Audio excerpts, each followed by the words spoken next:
Good morning. It's Laura Lee. Welcome to Wise Words video number 2. It's another early morning. Sun isn't up yet. This will be the last video with the lights on the tree. We've celebrated Epiphany, so this will have to come down soon, the next day or so. But it's a nice way to start my day. I'm an early riser, so I like sitting here with the lights. So again, I just welcome you to the channel and invite you to subscribe or click the notification bell if you want to know when I share more videos. And I want to get into right away today Jon Snow's wise words on lies. So I'm going to give you just a little background because this channel is about wisdom and ideas from history in the past and also pop culture that we can learn from and apply to our lives and benefit from, hopefully personally and into our society. So last week I used a historical figure, and this week I decided to use a fictional character. And for those who aren't aware of the show that Jon Snow, he is the lead male protagonist in the series of Game of Thrones by J.R.R. Martin, which is a fantasy historical setting, medieval type world, um, loosely based on the War of the Roses from British history. And the different characters correspond in some ways. But in any case, Jon Snow is a young man who tries to make his way in life as part of an honorable order that defends people in the North. And he ends up being elevated to leader through various trials, tribulations, things that he would consider were not perfect. He never considered himself to be perfect. Um, but he was continued to be trusted, and his character was considered quite honorable within the context of the show. So, anyways, Jon has sided with a particular house, which can help fight this very large war, a war which will be for all of humanity. And he's tasked with going down and trying to make peace or a truce long enough with the current queen, that he might gather the support of her army in this war. And he and the queen, their houses are mortal enemies. Her son killed his father, and they have a great history of hatred. And he goes down to this truce meeting, and she says, "Okay, I think I'm willing to help you, but only if you don't side with my enemies, and I need you to promise me that you won't." And of course, Jon, being a honest person, a person of his word, couldn't do that. He couldn't lie outright, and he couldn't lie by omission, which is what his advisors wanted. His advisors, if nothing else, if you can't, you know, say the truth, then at least don't say nothing. Like play dumb, right? And of course, that also is dishonesty. Whether you say an outright lie or whether you hold back something knowing full well the truth would affect the situation, and by you not sharing it, you are altering that circumstance. That is as much of a lie as the words coming out of your mouth.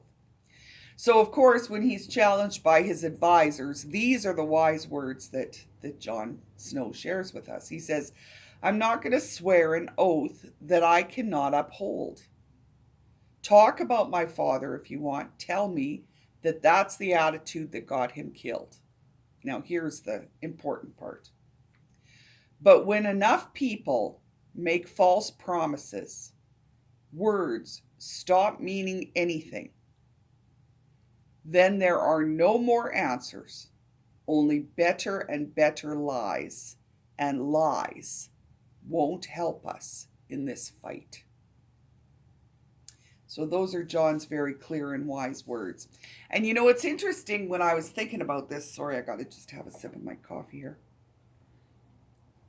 When I was thinking about these words and thinking about lying and the world we live in and where we're at, and you know, the interesting thing is lying, it's almost like we're born to it, you know, like when you look at a little 2 year old or a little 3 year old, you know, one of the first things they do without being taught it is they cover up what they know they shouldn't be doing with a lie. You know, like you can look at you can walk in on a toddler who's got his hand in the cookie jar or is doing something he shouldn't be doing, touching something he shouldn't be doing, and you say, you know, were you doing that? No. You know, quickly the answer no comes out of their mouth. They're quick to deny what they know they shouldn't have been doing. And you know, kids, teenagers are famous for lying. You know, famous for not telling the truth because they want what they want. They want to either have what they want that they think the lie will get them, or they want to be let off the hook for what they think the truth might cause in terms of punishment. When I started writing leadership lessons from Downton Abbey with my sister, I was doing some research on employee and resume stats, and now more than 50% of all people lie on their resume. And again, because they think it will get them what they want. So it's interesting because it's almost like, do we need to be taught to be honest? Do we need to be taught not to lie? You know, you think about parents with their children. Like we as parents do teach our children not to lie. We have to teach them to be honest, encourage them to be honest, reward them for being honest, and punish them for being dishonest. And those restraints that shape our character as children in the home are sustained or used to be sustained by societal restraints. You know, society used to hold you accountable for truthfulness. You know, whether it was your home communities, whether it was your local store person, you know, who you know would pay attention to what you were doing, or neighbors, friends of your parents who would, you know, scold you. A lot of that stuff doesn't exist anymore. You know, we kind of live in this world where there's a bit of a hands off to kids and hands off to how we encourage people or don't to be truthful. You know, it's kind of commonly known that salespeople stretch the truth. There's another horrifying statistic as far as how many people kind of fudge their taxes. And we don't even have, what do we have now? What is it called? No fault insurance, no fault divorce. So nobody has to figure out in this situation where two people each have a story, which one's telling the truth, whether it's a car accident or circumstances in the dissolution of a marriage. We've kind of pulled away from creating systems that are arbiters of truth, and we aren't putting ourselves in situations where we have to speak the truth, let alone defend the truth.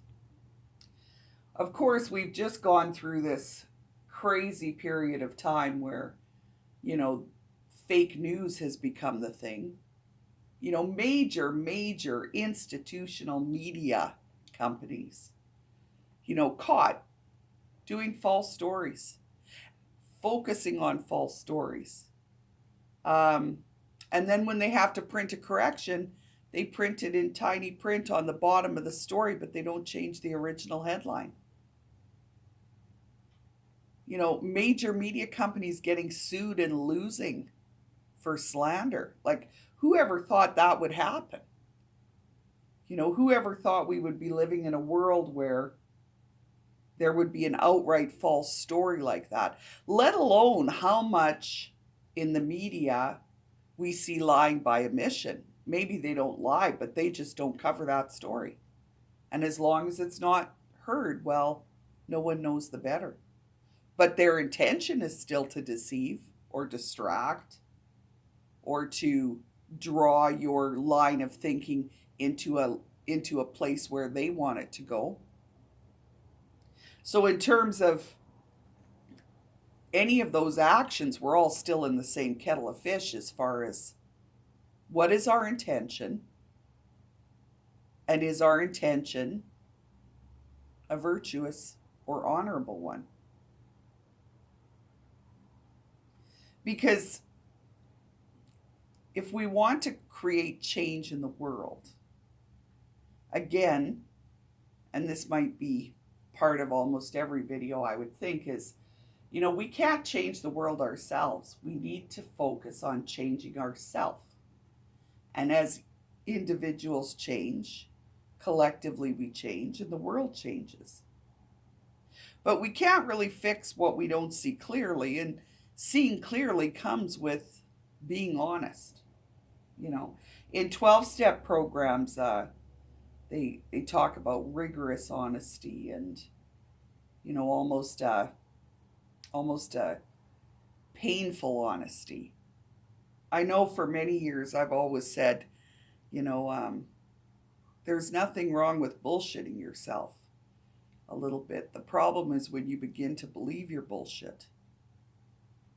Because once we create a narrative in our mind that isn't based on the truth, whether that narrative is about our behavior or what we want, or whether it's about the way we see the world or people in the world or our opinions, if it's based on falsehoods, then it's almost like you're in a wrong position to make any change. It's like, I'm trying to think. So for example, for many years historians thought that the sun went around the earth.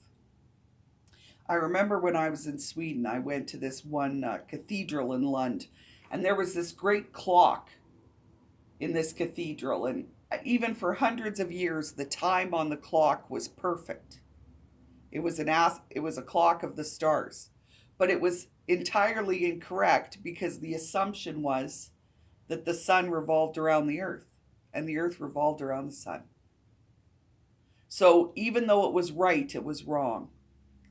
And I guess that's for me something that I have to, strive to do, is to make sure that my perspective of myself in any given situation is correct. Because if I'm not being honest with myself, my efforts to improve or change those things will also miss the mark. We have to start from the truth. We have to start from that point of clarity where we see what is clear, and then we make steps to move forward. And it's interesting because in Game of Thrones, Jon Snow isn't just, honest in the moment. He's considered an honest character. His honesty isn't just honesty in the moment and in the question, but his honesty has evolved into an integrity of character that is known in his world. Queen Cersei has been at war with the Starks since the beginning of this story. And this is quite towards the end of the story when this conversation happens. And leading up to this conversation, she's there with, this other warring queen and all these adversaries.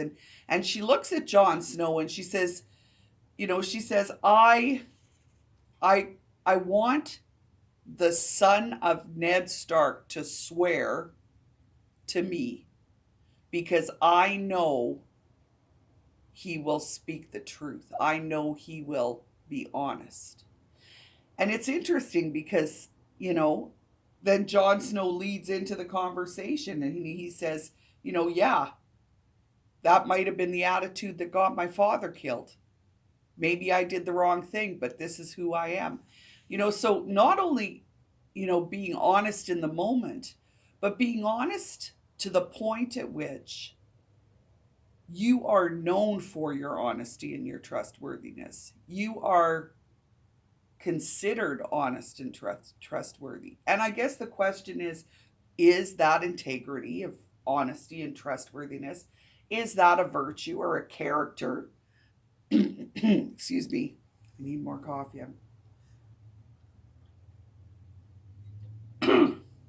Is that a character trait that you want to be known for? And if the answer is no, then, this might not be an exercise you need to move forward with. But if it is, Jon Snow's words are something to consider. And I think the other thing that's very interesting about Jon's words in the quote is but when enough people make false promises, words stop meaning anything, then there are no more answers, only better and better lies, and lies won't help us in this fight. And I think what's really interesting about that too is when we think about the world we're in today and the problems that we're having in our society, are we collectively going to make the world a better place by continuing to be dishonest in the way we communicate, whether it's our institutions or our social media or our in-person conversations? Will those lies help us in the fight we're having? Will they create more peace between us as neighbors? Will they help us to have better relationships? Will they assist us in figuring out how to manage our vices and our world and the way we relate to things, and whether or not we have joy and happiness amongst ourselves and within ourselves? So I offer you that today, a little reflection on honesty and lies and ourselves and our society. And I would love to say that I'm always an honest person. I try to be. But again, this channel is not about perfection, and I sure do not claim to be perfect. So, I think it's not a matter of perfection, but it's a matter of thinking about it and being conscious and deciding, and not just reacting in life. I think a lot of times when we do lie, it's almost a knee-jerk kind of reaction, but to try to be more deliberate. It's interesting, I had a teacher in school, and, a lot of us didn't like him, but I did learn a lot from him. And I remember he once said that, none of you guys are smart enough to lie. And I always thought that was such an interesting thing to say. There's a lot that goes into being deceptive to yourself and to other people. It's not as simple as people think. And as much as we might have a world right now that it seems there's no consequences for being dishonest with yourself and other people, I assure you there is. If not in the immediate moment, definitely in the future, and in the ultimate outcome of who you are as a person and your character and how the world responds to and appreciates what you say. So on that note, I hope you appreciated what I said today, and if not, well, again, I don't claim to be perfect. These are just some things I find interesting as I stumble across quotes and different things from different media that make me think about things, and then I'm going to try and share those things with you. So I offer this to you for this week's video, and I just wish you all a wonderful day and happy end to the holiday season, and we'll talk to you again soon. Bye-bye.